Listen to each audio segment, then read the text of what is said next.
आइए अब खबरों की शुरुआत करते हैं आज की सबसे बड़ी खबर से। मौसम विभाग द्वारा जारी हाई अलर्ट के बाद आई तेज आंधी के साथ साथ हुई ओलावृष्टि और आकाशीय बिजली ने बरपाया कहर, जिससे यहां चारों ओर तबाही का मंजर देखने को मिला। जमकर हुई तेज बारिश और ओलावृष्टि से यह नुकसान तो हुआ ही, साथ ही जनजीवन भी प्रभावित रहा। ललितपुर जिले के तहसील पाली क्षेत्र में पान की खेती यहाँ बुरी तरह तबाह देखी गई। यहाँ तेज हवाओं के साथ पान के बरेजा बुरी तरह उखड़कर इधर उधर बिखर गए, तो वहीं इस आंधी और तूफान से ग्रामीण क्षेत्रों में भी काफी नुकसान देखने को मिला, जहाँ कुछ मकान भी क्षतिग्रस्त हुए, जिसमें कस्बावासी स्थित एक मकान बुरी तरह क्षतिग्रस्त भी हुआ।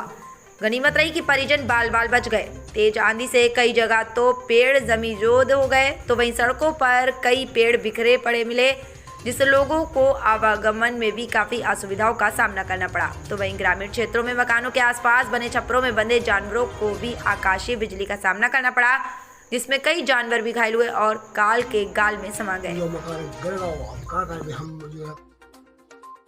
मध्य प्रदेश के जिला अशोकनगर अंतर्गत चंदेरी में हर साल मां जागेश्वरी के नाम से लगने वाले मेले में आंधी तूफान बारिश ने जमकर तबाही मचाई, जिससे यहाँ भारी नुकसान देखने को मिला। मेले में सजी दुकानें भी पूरी तरह बर्बाद हो गई और इस मेले में लाखों रुपए का नुकसान बताया जा रहा है। लगभग आधे घंटे की तेज हवाओं के साथ ओले और बारिश ने यहाँ के दुकानदारों को काफी नुकसान होने के बाद बड़ी मुश्किल में डाल दिया, जिसको लेकर यहाँ के दुकानदार हैरान और परेशान दिखे।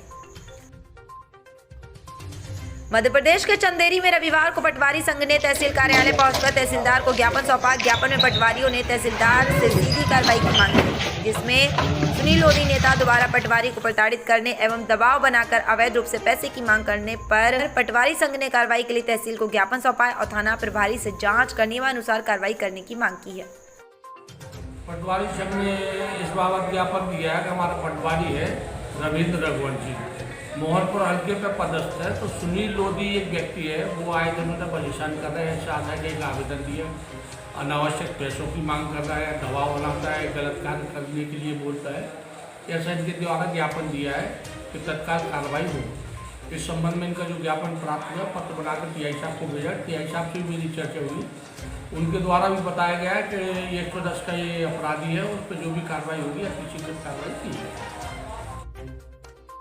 ऐतिहासिक नगरी चंदेरी में बड़ी धूमधाम और हर्षोल्लास से मनाई गई बाबा साहब डॉक्टर अंबेडकर जी की जयंती। हर वर्ष की तरह इस वर्ष भी बड़े धूमधाम से मनाई जयंती। संविधान के शिल्पकार, गरीबों के मसीहा, लोकतंत्र के सबको न्याय दिलाने वाले बाबा साहब डॉक्टर अंबेडकर भीमराव जी की जयंती नगर में निकाली गई।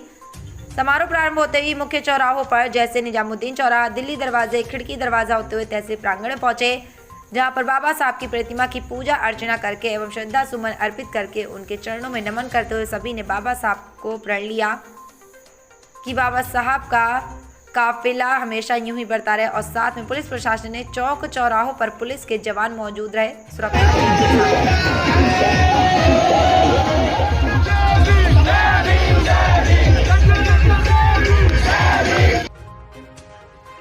संविधान के जनक और भारत के प्रथम कानून मंत्री डॉक्टर भीमराव अंबेडकर की जयंती 14 अप्रैल 2024 को मां गोमती फिजियोथेरेपी एवं रिहेबिलिटेशन सेंटर में गोष्ठी के रूप में मनाई गई।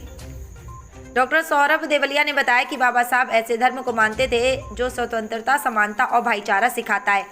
उनका कहना था कि यदि हमें देश के निर्माण एवं विकास में अपना योगदान देना है तो हमें ऊंच नीच, अपना पराया के भाव से मुक्त होना होगा। उनका कहना था कि ज्ञान का विकास मानव के अस्तित्व का अंतिम लक्ष्य होना चाहिए, जिससे हम राष्ट्र के विकास में महत्वपूर्ण भूमिका निभा सकते हैं। डॉक्टर देवलिया ने बताया कि पहले के मुकाबले आज उच्च शिक्षा में बहुत उछाल आया है। शिक्षा का स्तर पहले से बढ़ा है, परंतु आत्महत्या एवं तलाक आज के समय में बहुत तेजी से इस समाज में बढ़ते चले आ रहे हैं, क्योंकि हमने शिक्षा को पैसे कमाने का तरीका समझ लिया है, जबकि शिक्षा का महत्व समझदारी यानी बुद्धि से है। अतः हमें प्रकृति के द्वारा बनाए गए संबंधों के रूप में बिना भेदभाव के एक दूसरे की मदद करना चाहिए। डॉक्टर अंबेडकर से प्रेरणा लेते हुए देश के विकास में सहयोग करना चाहिए।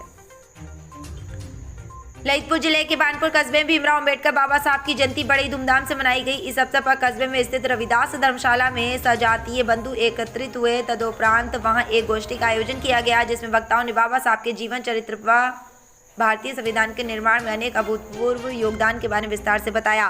साथ ही उनके जीवन के संघर्षों के बारे में विस्तार पूर्वक बताया गया।